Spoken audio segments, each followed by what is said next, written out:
This is Sunrise Extra, streaming live on Wave Now. Good morning. Happy Wednesday to you. Halfway through the weekend. What a beautiful week it's been so far. It has been nice, but if you love that warm weather, we're not going to get it today. No, yeah. Just wait patiently. Wait till next week. We're going to get it back then. But for right now, we're just talking about those chilly temperatures out there, with most of us still sitting in the 30s, a little bit cooler for those of you further to the north. 28 degrees in Jeffersonville and Madison, 27 into North Vernon. And we're seeing that first bit of sunlight coming up over the horizon, with a lot of us seeing clear skies this morning. Still holding on to those clouds, though, south of the parkways. As the day continues, mainly talking about that sunshine, with highs returning to the 40s for later on today. As we look ahead, we do see cooler weather tomorrow with a few extra clouds overhead, and we'll watch for rain chances returning as we head into your Valentine's Day weekend. Once we get into next week, that warmer weather, that will come back our way. Rob. Okay, Tawana, we're certainly looking forward to that, and that helps us with our commute. If you are heading out this morning, it's looking pretty good. Good morning to you at 7:01. No major incidents to talk about. This is a live look along 264 Poplar Level Road. Certainly picking up out there, but you have nice dry conditions out there and no accidents to talk about at this point.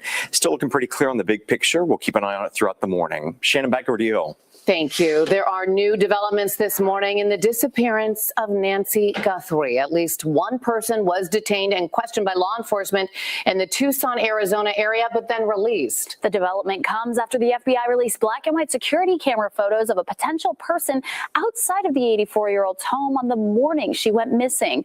Rob Wells is here with an update. Rob? Yeah, hi, Olivia. The Pima County Sheriff's Department said that the man was questioned in connection to the Nancy Guthrie investigation. Meanwhile, the ABC affiliate in Phoenix spoke with the man who was detained and then later released. The man, who identified himself as Carlos, says that he was held at the scene for hours after an initial traffic stop and then asked about the ongoing search.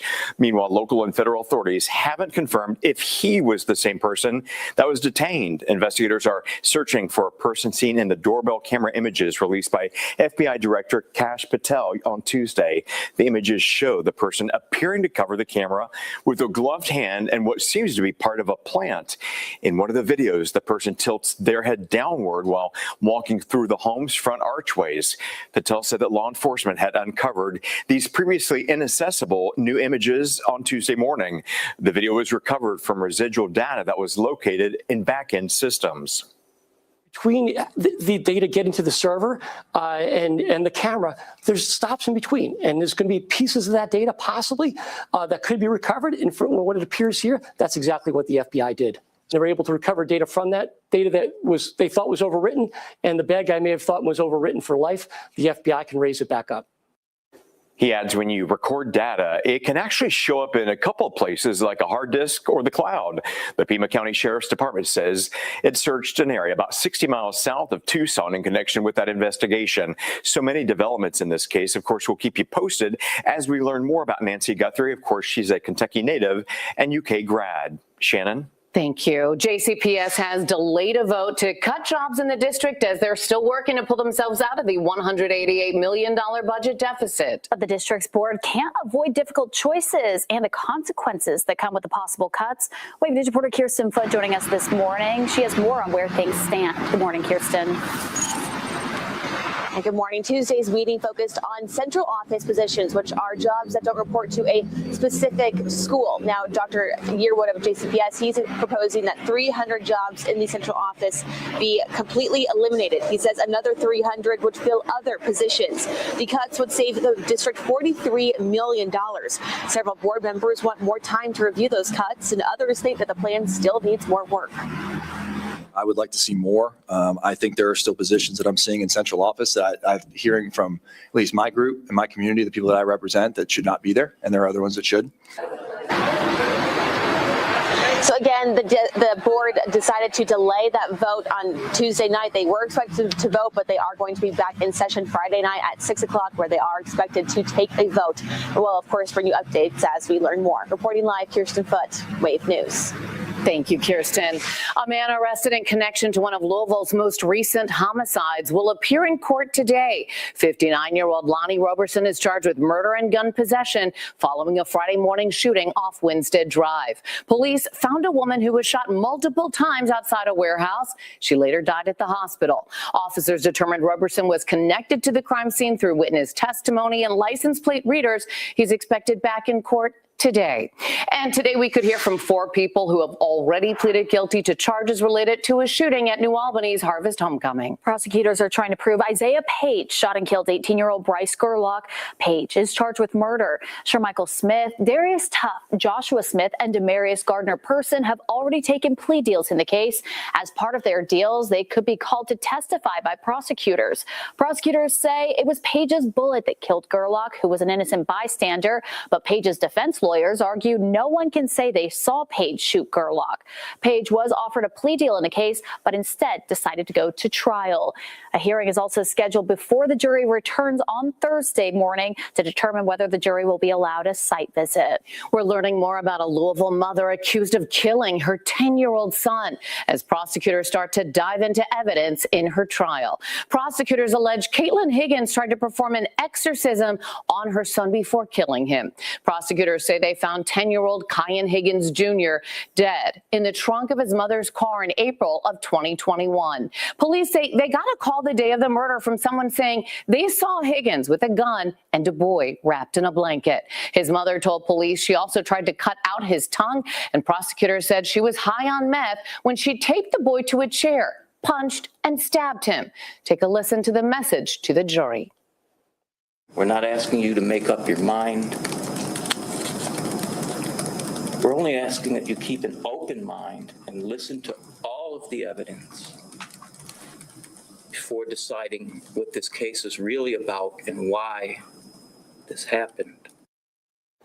The case has spurred a 2025 bill in Kentucky aiming to give animal control officers training to spot signs of child abuse and neglect. Records show Metro Animal Services had cited the child's mother for animal neglect before he was killed. The Teamsters Union has filed an emergency motion for a temporary restraining order and injunction on UPS. The union is accusing UPS of an illegal contract buyout that targeted union drivers. In its court filings, the Teamsters say they've detailed at least 6 violations UPS has made against the National Master Agreement and the rollout of a buyout program. Union leaders claim the company is leading the direct dealing of new contracts with workers and eliminating union jobs. Contractually, the suit claims the UPS agreed to establish more positions. A UPS spokesperson released a statement saying, in part, our drivers appreciate having choices, including the option to make a career change or retire earlier than planned. We engaged with the Teamsters on this topic in early January. We are disappointed the Teamsters have chosen to oppose a program that is entirely voluntary and will provide a great benefit to our employees, particularly as we continue to right-size our workforce. UPS says this will not impact their day-to-day operations.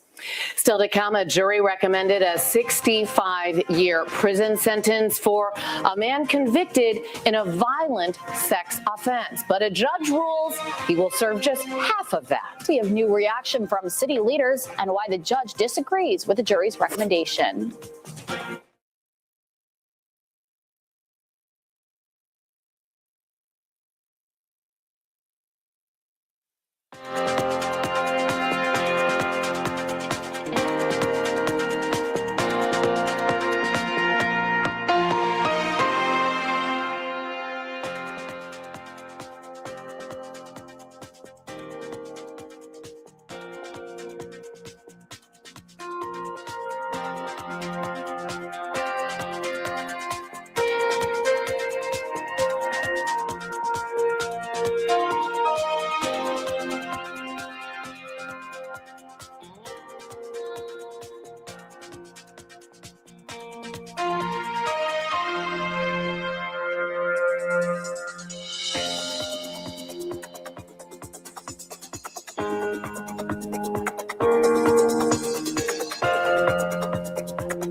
There's a growing list of city leaders who say they're disappointed with the judge's decision to cut a violent offender's recommended sentence.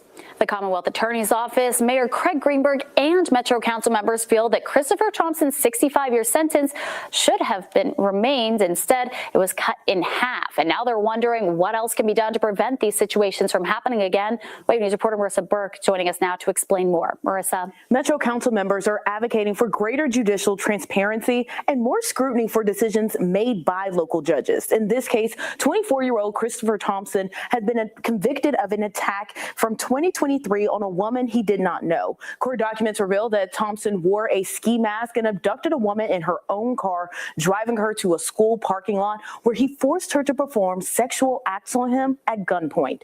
In December of 2025, Thompson was convicted of robbery, kidnapping, sodomy, and sexual abuse. A jury recommended Thompson serve 65 years in prison, but Judge Tracy Davis sentenced him to 30 years. Metro Council member Anthony Piagentini says that is unacceptable. This is nothing short of a sociopath. Anybody that would victimize a woman in this way, repeatedly, taking a break and doing it again, should not breathe free air. Judge Davis reiterated throughout the sentencing she did not think Thompson was mature enough despite his long history with the court system. Thompson repeatedly stated he did not care. Records show Thompson committed crimes as a juvenile like theft, robbery, truancy, some of which have been dismissed and some he had to pay restitution on. In addition to his sentencing for the attack, Thompson was charged with assaulting a corrections officer while in custody in December of 2025, which is still pending in court. Marissa Burke, Wave News.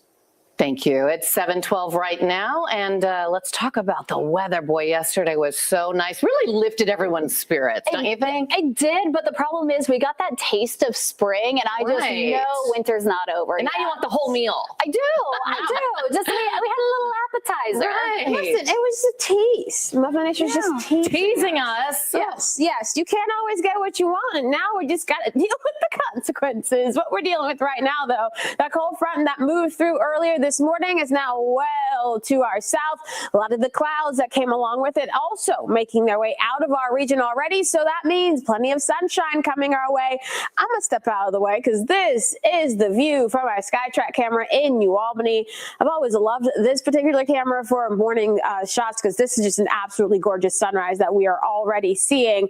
And a lot less snow on the ground compared to yesterday. Your temperatures right now are in the 30s for most of us. A couple of those 20s showing up in parts of southern Indiana, 28 degrees in Jeffersonville, same thing in the Madison, 27 right now in North Vernon. And some of those spots, keep in mind, if you had that significant melting yesterday, some of that may have refrozen overnight and early this morning. So that's something to keep in mind. The rest of us just sitting pretty clearly in those 30s. As we head over the next 12 hours, returning to the 40s for your highs with a lot of sunshine for today. So things are going to be looking good and feeling okay across the region. Once we head into tonight, clear skies, temperatures dropping down into the 20s. So any melting today certainly can refreeze across most of the region. So we'll have to keep an eye on that for travel for tomorrow morning. Speaking of tomorrow, jumping back into the 40s for your highs, then a couple of low 50s possible on Friday. And of course, really still focused in on Valentine's Day weekend because we do see those rain chances for your Saturday, but keep in mind, that's really for Saturday night into Sunday. As of right now, we see those showers moving back into our region. All this moves out for the second half of your Sunday. And then we'll start off next week with some quiet conditions and we'll warm up quite a bit across the region, getting back into those upper 60s for highs by next Wednesday. And as we get towards the end of next week, the mild weather sticks around, but then we'll add back in some chances for rain. Keep in mind, though, at least it's rain and not snow. Ladies. Thank you. Okay, well, a lot of people set a goal of losing weight in the new year, but experts say it's important that you don't lose weight too quickly. If you do, you could run the risk of losing muscle mass as well. A registered dietitian at Cleveland Clinic says losing too much muscle can also compromise your immune system and slow your metabolism. She says between 1 to 2 pounds is generally recommended. However, someone who has more weight to lose might notice a bigger drop in the beginning, and it tends to slow down from there. To help avoid rapid weight loss, she says it's best to choose a diet that isn't too restrictive and also includes plenty of protein. So if we can try to slow down that rapid weight loss a little bit, and then as we're losing weight, we maintain adequate muscle mass by doing light resistance training and making sure you're meeting your protein needs. So those are the two ways that we really want to support that muscle mass. And then hopefully just the fat will be the main part of the weight loss. Signs of muscle loss include feeling physically weaker and noticing that your muscle definition has faded, along with balance and coordination issues. New research shows a certain type of brain training could prevent or delay dementia by about 25% in people over the age of 65. It involves a game that tests a person's ability to recognize two separate images in faster and faster sequences. Researchers say those kinds of adaptive dual attention games use implicit learning, which uses different parts of the brain than games that involve problem solving or understanding the meaning of words. When researchers compared three groups of around 2,800 volunteers starting in 1998 with their Medicare records 20 years later, they found it was only the dual attention speed game that contributed to a 25% reduction in dementia diagnoses compared with the control group. The U.S. Food and Drug Administration is reassessing a chemical preservative that's been used in food for more than 60 years. The FDA's review is to decide whether BHA is still safe to use in food. If BHA doesn't meet gold standard for use, federal health officials say it'll be removed from the food supply. The move comes after the FDA launched a program last summer to review chemicals used in certain foods. The FDA deemed BHA as safe back in 1958 and approved it as a food additive in 1961. The chemical is used to prevent fats and oils from spilling in various foods and meat products. On the hunt to stop Netflix, Paramount now says it will pay Warner Brothers Discovery shareholders $650 million for each quarter of its deal with Netflix. It's not closed. That offer starts next year. It's intended to hedge uncertainty around obtaining regulatory approval, which could take months or years. Paramount is also offering to pay WBD's $2.8 billion termination fee for canceling its ink deal with Netflix. WBD's management has rebuffed Ellison's offers in the past and stood by its $83 billion Netflix deal, but shareholders will get the final word in this one. They're expected to hold a special meeting in late March or early April. Well, 7:17, and you know what? Derby season is really right around the corner if you think about it. And officials there putting on the Derby Festival say they need some help to make sure it all goes well. How you can volunteer and get some nice perks while doing it. That's next.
Chick-fil-A is opening up a new location in New Albany. It's going to open at 6:30 a.m. next Thursday. That's the 19th. It's on St. Joseph Road near Charlestown Road.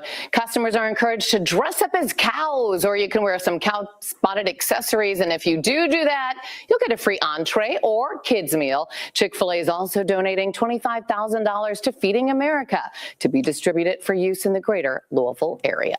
You can get some special perks by volunteering to be part of this year's Kentucky Derby Festival. The festival is looking for volunteers to help put together more than 70 events. Hundreds are needed to pull off the task each year. They need help with everything from handing out medals to runners at the mini marathon and marathon to helping guide the floats down the Pegasus Parade route.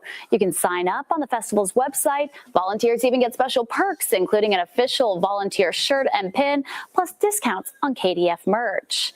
Time is also winding down to be part of this year's Zoller Pump Company Pegasus Parade. The parade is set for Sunday, April 26th.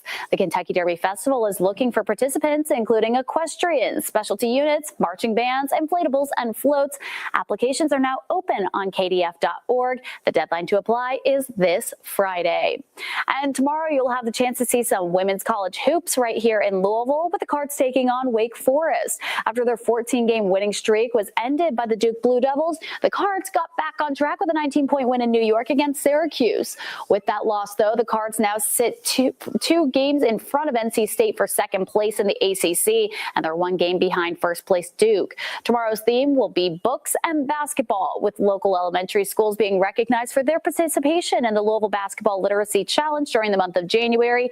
And season ticket holders will also receive exclusive prizes, experiences, and recognition. Some big Kentucky lottery winners are leaving money on the table with several tickets unclaimed. The Kentucky Lottery says time's running out for 5 winning Powerball ticket holders to come forward. There were no billion-dollar jackpot winners in our area, but Kentucky had 34 winning tickets sold, totaling more than $6 million. While most of the winning tickets were claimed, lottery officials are still waiting for some winners to come forward. That includes a $50,000 winner from Louisville. That ticket was sold at the Kroger Fuel Center on Shelbyville Road for the December 17th, 2025 drawing. So think back. Did you go there to buy that ticket? Now, if this is your ticket, you can claim your prize at the lottery headquarters on Main Street. Unclaimed prize money will go to the Kentucky Educational Excellence Scholarship Reserve Fund. But $50,000, that would really be amazing. If you don't want that, I'll take it. How about that? Find the ticket. We'll be right back.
This Wave News Update is sponsored by Oxmoor Auto Group.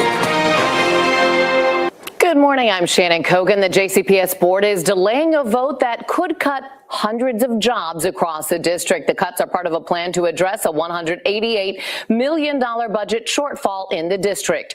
Superintendent Brian Yearwood's plan would cut around 300 jobs, most of them in the central office. Dr. Yearwood says some workers who lose their jobs will fill vacant or new positions, but the board delayed a vote on the job cuts last night. Several board members said they wanted more time to review the plan, so a new vote is scheduled for Friday. Here is Tawana, not as warm as yesterday. Not as warm as yesterday. We, in fact, will be about 20 degrees cooler this afternoon compared to yesterday afternoon. What we're dealing with right now, those clearing skies across our region, seeing exactly that in our SkyTrack camera, looking from New Albany off towards the east. And we're going to continue to monitor those temperatures right now sitting in the 30s in most spots. We'll rebound into the 40s for your afternoon highs today as we get to enjoy a lot more of that sunshine. Now, as we look ahead to the next 10 days, we will be dealing with a little bit more of that mild weather getting into the weekend, with some of those 50s returning to our forecast then. Rain chances showing up for Saturday night into Sunday. Then we'll see some more of that rain by the middle and end of next week. Rob. Tawana, thanks so much at 728. Keeping our eyes on one trouble spot to keep out watch for. We're talking about 264 westbound at Taylor Boulevard. Reports about 15 minutes ago of a one-car crash in that area. Emergency responders are around that area in the general vicinity, so certainly watch your speed in that area. Otherwise, looking pretty good on the big map right now. We'll keep an eye out throughout the morning. Otherwise, make sure you buckle up and watch your speed. We'll see you in about 25 minutes again from now.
Good morning and happy Wednesday to you. Have halfway through the week, and we've had such a beautiful week so far. I don't think we can say that enough. Today, not going to be as warm as it was yesterday, but the good news here is in our 10-day forecast, we have some beautiful temperatures coming. So hopefully some more opportunities to get outside and enjoy it. Well, in Frankfurt, lawmakers are considering a bill that could allow healthcare workers to deny service to patients. The bill would be considered in the Senate Health Services Committee at 8 o'clock this morning. It would allow any healthcare worker to deny service to patients or refuse to perform key aspects of their job for any reason, including prejudice, without repercussion if they can justify it as a, quote, sincerely held religious, moral, or ethical belief. Critics of the bill say it could disenfranchise LGBTQ patients and grow health disparities. State Senator Gary Clemens has filed 2 pieces of legislation aimed at modernizing Kentucky's cannabis laws. The bills would address longstanding inequities in enforcement and give Kentuckians a direct voice in shaping future policy. The first measure, Senate Bill 168, proposes a constitutional amendment that would allow voters to decide whether adults 21 and older should be permitted to possess limited amounts of cannabis and cultivate a small number of plants for personal use. The second measure, Senate Bill 164, focuses on decriminalizing personal use quantities of cannabis for adults 21 and older. The bill would eliminate criminal penalties for arrests and low-level penalties and prevent probation or parole violations based on solely on cannabis possession, plus establish a career process for removing eligible past cannabis convictions. Meanwhile, Senate Bill 179, known as Kentucky's Women's Bill of Rights, has been reintroduced before the Kentucky Senate. The legislation is aimed at providing clarity, consistency, and legal certainty for sex-based classifications in Kentucky law. SB 179 defines sex as a biological trait determined at birth and establishes clear statutory definitions for terms such as male, female, man, and woman. The legislation allows sex-based distinctions in areas such as athletics, correctional facilities, locker rooms, and shelters. It also requires public schools and government entities that collect statistics related to sex to classify individuals exclusively as male or female to provide accuracy and consistency in public records, health data, and crime statistics. Congressman Morgan McGarvey has announced over $12 million in federal funding is coming to 15 community projects in Louisville. Nearly $4.5 million will go to affordable housing and homeless shelters. Some of that money will be used to tear down empty properties and clear the way for more affordable housing. Another project includes using more than $1 million to address sewer odors in West Louisville. Over $1 million will go to local schools and education programs like Jefferson Community Technical College and Simmons College. To celebrate Black History Month, TARC is once again participating in the National Public Transit tradition of saving a seat on every bus in memory of Rosa Parks. This week and next, a sign will be placed in the front seat of each bus commemorating Parks' refusal to give up her seat to a white passenger. TARC is also celebrating the history of public transit and civil rights with 2 events at Union Station that are open to the public. Tomorrow, TARC will hold an on-site Black History Month talk beginning at noon. Next Thursday, February 19th, TARC will host a Black-owned business showcase. Over a dozen vendors will be there from 11 a.m. to 3 p.m. so people can visit, learn about businesses, and shop. A food truck will also be there so you can grab lunch at the same time. Oldham County has a rich heritage when it comes to the Underground Railroad and the many freedom seekers who tried to get out of slavery. Oldham County is allowing people to learn about the people from our past in the area through the Kentucky Black Trailblazers AR Experience and Underground Railroad driving tours. The Kentucky Black Trailblazers AR Experience is a trail that lets you experience an adventure through 19 immersive reality stops, with Oldham County's 3 stops, the only ones representative of the Underground Railroad. The Oldham County History Center will offer Underground Railroad driving tours throughout the year. They cost $20 a person. Well, we're going to take a quick break, and Rob Wells will be joining me. We're going to be talking about some Olympic action coming up in just 2 minutes.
All right. Thanks so much for sticking with us here for Sunrise Extra. Of course, we've got to talk about the Olympics because there are so many things to talk about. Rob, I'm so glad you get to join me for this because I love talking about the Olympics and I need someone else who's been watching it lately. Yeah, and the not only the games, but the emotions surrounding these, and I think you saw that so much more, especially as we proceed through the games. You learn more about the athletes and kind of the passion, but man, yesterday had some really good ones as well. Yeah, some incredible stuff that we've seen so far. But let's talk about one of the big names in the Olympics. We've got to talk about Lindsey Vonn because there was so much hype for her return for this games.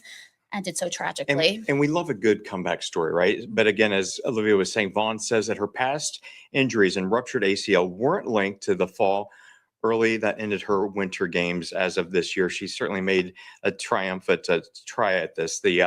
Again, she fell, she tried to get better, but it didn't happen. Ended up now, I think they said 2 surgeries so far. Yeah, and she said on an Instagram post that had nothing to do with her ruptured ACL that happened just a week before the games too. People were really worried about that, but she said totally unrelated. This new injury, though, with a broken leg will require multiple surgeries, 2 operations so far in Italy, and it's still unclear how many more she'll have to go. She said she was just 5 inches too tight on that line when her right arm hooked the inside of the gate. That's what twisted up her body, led to that tragic crash. And again, totally unrelated to the ACL tear, but still incredible that she had the bravery to get back out there and try again. Yeah, absolutely. We only wish her the best with the recovery.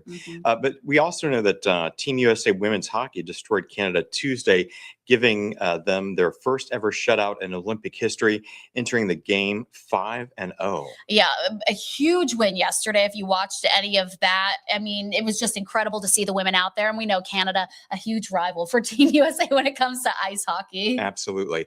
Can't. And I love the one of the female hockey players, her brothers. Have you seen the 3 brothers that are all dressed up? They're social media influencers. She's part of the US team, and they're saying they just want to be out there and really support her and show what she can do. And that's what they're certainly doing. Okay. And talking about supporters, one person who's likely cheering on Team USA, it's an 86-year-old who plays ice hockey here in Louisville.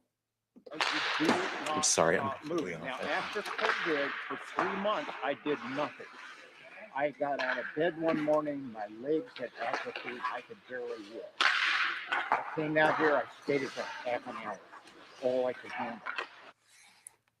Okay, now this is Terry Crowell. We met him at Iceland yesterday where he plays with some of his friends. He says when he was younger, he raced bicycles, but his legs started cramping up. So in his mid-60s, that's when he decided to start ice skating, and he absolutely loved it.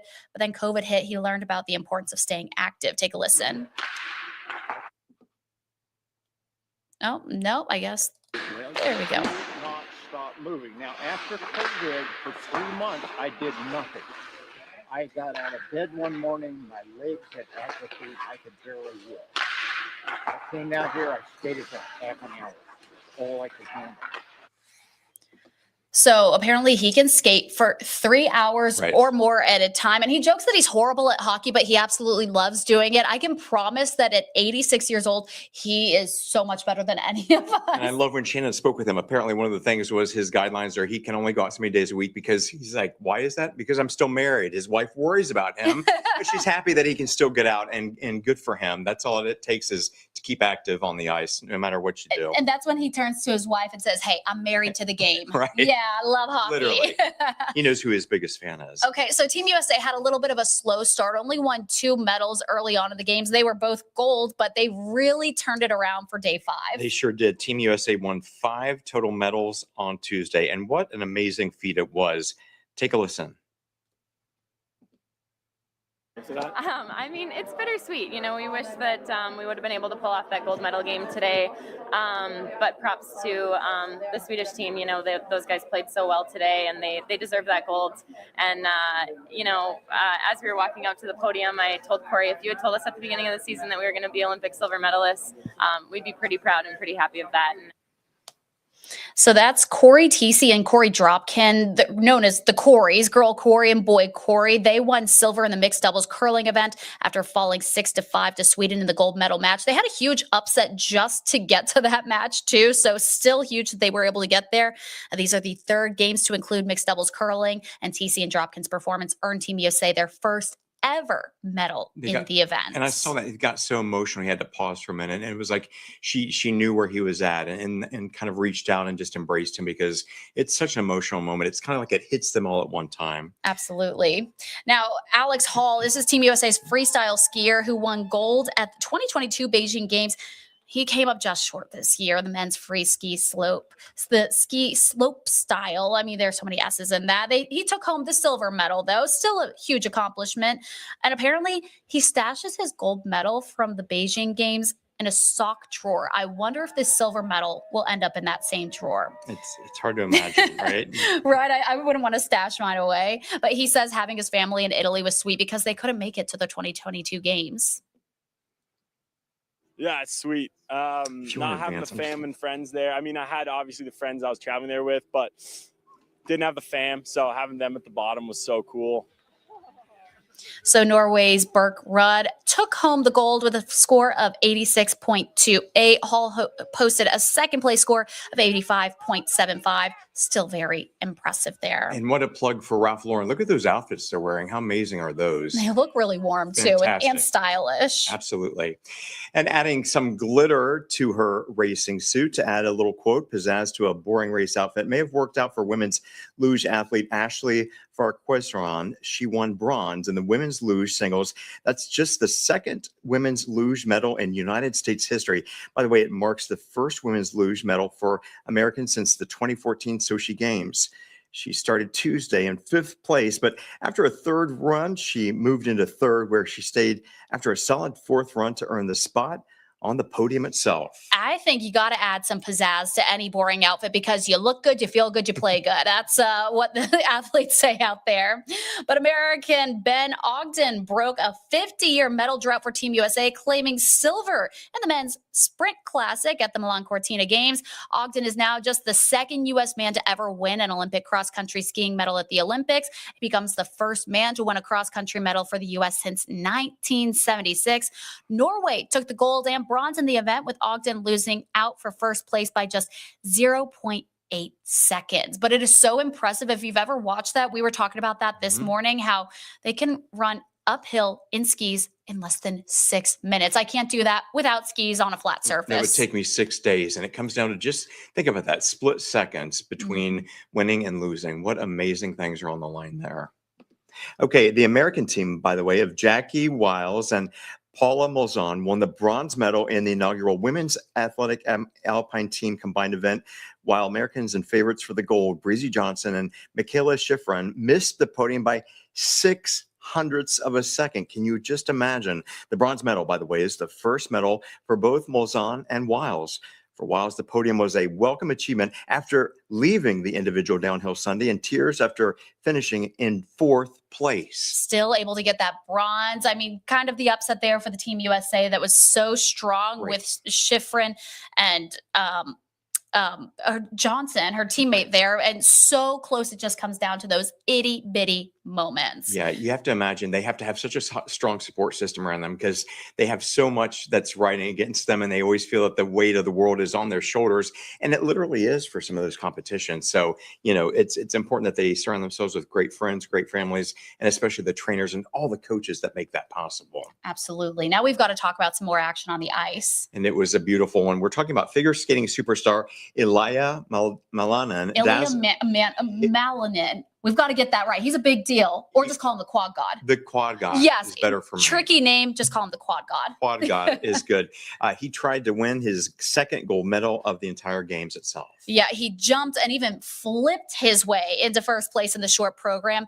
Malanin says he's now focused on putting on a good performance later this week to finish at the top of the podium. Love the environment of the competition. There's times where it really just can hit you hard. And, you know, I guess that whole program for the short program is, you know, fighting through all of your obstacles in life.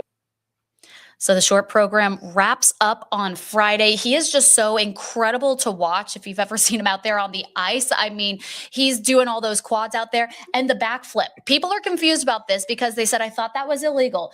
They brought it back, but you don't get extra points for it. So basically, it's just like a dance element that they don't add any points for that. It's not a skill. Right. And not only is he's talented, but they're saying that what he can do is kind of like a once in a lifetime thing. There are very few athletes, even fit athletes, even conditioned athletes, who can do and pull off the feats that this individual is doing. And I love how humble he is. He said one time he did his first, the quad, and they said, well, we got to come up with a name for him. And they're like, how about the quad guy? He's like, that sticks. Yeah, That that sticks. I'll take it. I'll take it. Now it's everywhere.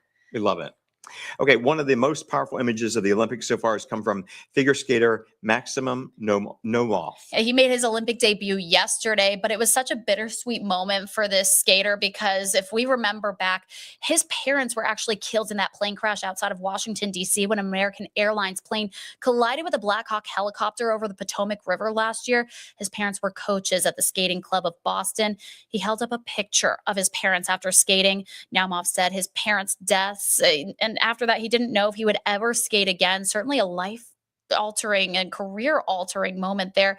But now look at him. He's on the Olympic stage, and he's set to compete again for the men's free skate on Friday. I mean, that is just raw emotion out there, and rightfully so. Yeah, and his parents are so proud of him. And he said, he felt like he had the strength of his parents alongside him, that entire performance and all the training and conditioning that went up to this big day. So really, he is such an inspiration to so many people that he's overcome a lot, certainly in just a short years. Talk about someone who deserves the recognition Absolutely. right now. Well, Rob, thank you so much for joining us. We're going to take a quick break. We're going to be right back with some of our national headlines coming up.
President Donald Trump is set to meet with Israeli Prime Minister Benjamin Netanyahu at the White House today.